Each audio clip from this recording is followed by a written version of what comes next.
हरे के यही रंगबाजी चली खाली अहिर के, ये बात अपना दिमाग में लिख ले।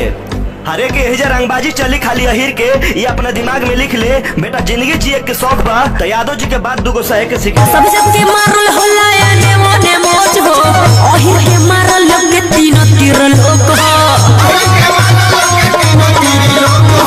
दहिया ज्यादा करी भाई झाड़ दियो स, तोरा दहिया ज्यादा करी भाई झाड़ दियो स। बेटा ये चौहान बस ज्यादा बोलबे ना तो तोरा कोणिए में गोली मार दियो स। तोरा लेखा बदमाश के मुआ दी चौहानवा। अरे सामने आवे के हिम्मत नहीं खे और मारे के बात करता सा।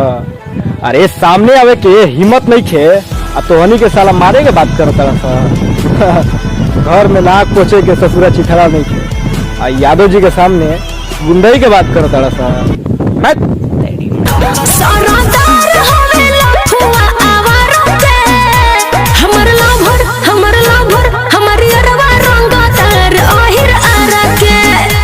अरे गोली के दागी है चौहान जी की रंगबाजी। अरे सुने बेटा, गोली के दागी है चौहान जी की रंगबाजी, कबो छुटल नहीं खे। तार बहुत रंगदारी करे रंगदारी करे कोशिश कर बे, मार न घर में घुस के मार दे बजान से तो सन से मारे रंगदारी कोरी ले रंगदारी।